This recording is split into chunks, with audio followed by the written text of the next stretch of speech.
This is my beloved Son. Baptisan Yesus adalah langkah pertama pelayanannya di dunia.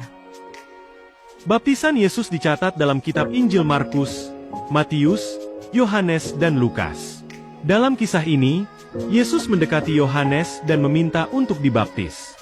Yohanes telah memberitakan Injil dan membaptis orang-orang yang ingin bertobat dari dosa-dosa mereka, memperbaiki hubungan mereka dengan Tuhan, dan menantikan kedatangan Mesias. Yohanes kaget karena Yesus, Putra Allah yang bebas dosa, meminta untuk dibaptis dan merasa dialah yang seharusnya meminta Yesus untuk membaptisnya. Secara keseluruhan, baptisan Yesus adalah langkah pertama yang diambil Yesus saat dia memulai pelayanannya, sebuah perjalanan 3 tahun yang akan menuntunnya ke kayu salib. Menurut Lukas, Yesus berumur 30 tahun ketika ia dibaptis. Yesus memberitahu Yohanes bahwa baptisannya akan menggenapi seluruh kebenaran. Ia dibaptis sebagai simbol pengorbanan kehendaknya kepada Bapanya dan memulai pelayanannya di dunia. Matius menceritakan kepada kita bahwa Allah meneguhkan baptisan Yesus dengan cara yang penuh kuasa. Ketika Yesus dibaptis dan keluar dari air, langit terbuka, dan Yohanes melihat Roh Allah turun seperti burung merpati ke atas Yesus. Kemudian, mereka mendengar suara Tuhan dari surga berkata, "Inilah putraku, yang kepadanya aku berkenan."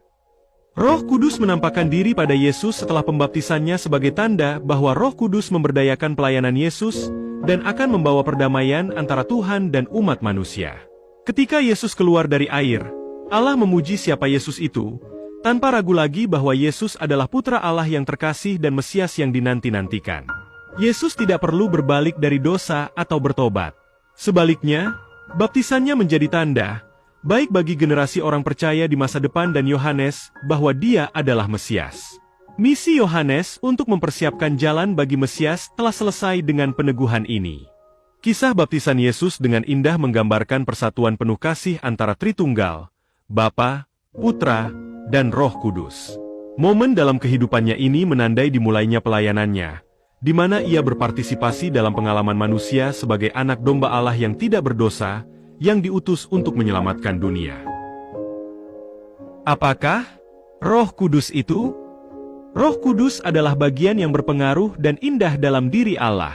Kita membutuhkan Dia sebagai saluran untuk menjadi seperti yang Tuhan inginkan, dan melalui kuasanya, kita mendapat pertolongan dalam setiap situasi.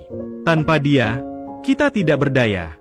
Pertemuan pertama kita dengan Roh Kudus adalah ketika Dia menyadarkan kita akan dosa kita, menunjukkan kepada kita bahwa tidak ada seorang pun yang hidup sesuai dengan kebenaran Yesus, dan membagikan bahwa penghakiman akan menimpa mereka yang mati tanpa juru selamat, khususnya dalam Yohanes 16 ayat 8 hingga 11. Dan kalau ia datang, ia akan menginsafkan dunia akan dosa, kebenaran dan penghakiman. Akan dosa, karena mereka tetap tidak percaya kepadaku, akan kebenaran, karena aku pergi kepada Bapa. Dan kamu tidak melihat aku lagi, akan penghakiman, karena penguasa dunia ini telah dihukum. Saat kita mengakui dosa-dosa kita, bertobat, dan menerima anugerah keselamatan, Roh Kudus memulihkan jiwa manusia batiniah kita yang mati, sehingga menjadi peka terhadap hal-hal rohani dari Allah.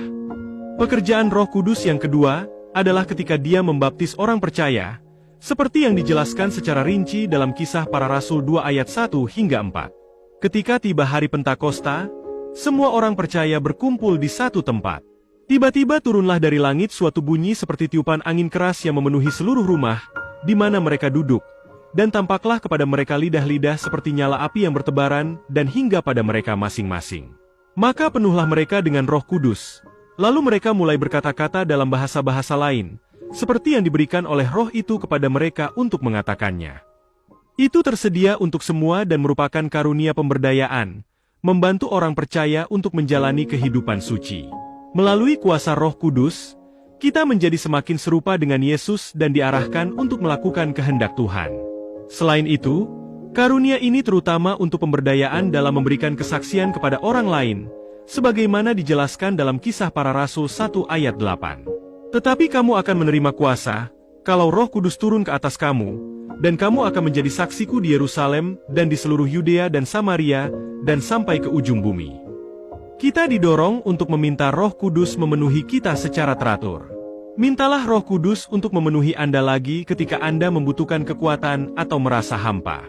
Tidaklah cukup hanya hidup dengan pemikiran bahwa Bapa dan Putra adalah yang pertama dan Roh Kudus adalah yang kedua. Mereka setara dan bekerja satu sama lain. Kekhasan Roh Kudus adalah kehadirannya di dalam diri kita. Sebelum ia naik ke surga, Yesus mengatakan bahwa Roh Kudus akan datang dan tinggal di dalam diri kita sebagai orang percaya. Dengan itu, Roh Kudus memberdayakan kita untuk hidup demi kemuliaan Allah dan tujuan Kristus. Mengapa Roh Kudus turun seperti burung merpati pada saat Yesus dibaptis? Matius, Markus, Lukas dan Yohanes semuanya merinci baptisan Yesus oleh Yohanes di Sungai Yordan.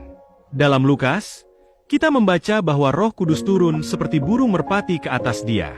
Karena Roh Kudus adalah Roh, dia tidak terlihat oleh kita. Namun, Roh mengambil wujud nyata pada kesempatan ini dan dilihat oleh semua orang. Burung merpati melambangkan sikap tidak menyakiti dan kesucian, sebagaimana dirinci dalam Matius 10 ayat 16, dan Roh Kudus dalam bentuk burung merpati pada saat pembaptisan Yesus, menandakan bahwa roh yang diberikan kepada Yesus adalah roh yang tidak bersalah dan suci. Simbol lain yang melibatkan merpati terdapat dalam kisah Bahtera Nuh dan air bah di Kejadian 6 hingga 8. Ketika bumi terendam air selama beberapa waktu, Nuh ingin memeriksa dan melihat apakah ada daratan yang kering, maka ia melepaskan seekor merpati dari bahtera. Kejadian 8 ayat 11 menceritakan kepada kita bahwa merpati kembali dengan membawa ranting zaitun di paruhnya. Sejak itu, ranting zaitun dipandang sebagai simbol perdamaian. Kisah merpati Nuh mengingatkan kita bahwa Tuhan menyatakan perdamaian dengan umat manusia setelah air bah membersihkan kejahatan di bumi. Burung merpati melambangkan Roh Kudus yang membawa kabar baik tentang rekonsiliasi manusia dan Tuhan. Tentu saja, rekonsiliasi ini hanya bersifat sementara, karena rekonsiliasi rohani yang langgeng dengan Allah terjadi melalui Yesus. Namun, Roh Kudus secara signifikan digambarkan sebagai seekor merpati pada saat pembaptisan Kristus, yang melambangkan perdamaian dengan Tuhan. Roh Kudus muncul sebagai lidah-lidah api pada hari Pentakosta, menurut Kisah Para Rasul 2 ayat 3, untuk menunjukkan kuasa pesan para rasul dan perubahan hidup mereka. Penampakan Roh Kudus dalam bentuk burung merpati pada saat pembaptisan Yesus, menunjukkan juru selamat yang lemah lembut membawa kedamaian bagi umat manusia melalui pengorbanannya. Mengapa baptisan Yesus penting? Baptisan Yesus menunjukkan bahwa ia berhubungan dengan orang-orang berdosa. Ini melambangkan baptisan orang-orang berdosa ke dalam kebenaran Kristus, mati bersama-sama dengan Dia, dan bangkit sebagai orang yang bebas dari dosa, mampu berjalan dalam hidup yang baru. Kebenaran Yesus yang sempurna akan memenuhi semua persyaratan bagi mereka yang tidak pernah bisa berharap untuk melakukannya sendiri. Ketika Yohanes ragu-ragu untuk membaptis Yesus, Yesus mengatakan kepadanya bahwa semua kebenaran perlu digenapi. Dengan ini, dia mengacu pada kebenaran yang diberikannya kepada mereka yang datang kepadanya untuk menukar dosa mereka dengan kebenarannya.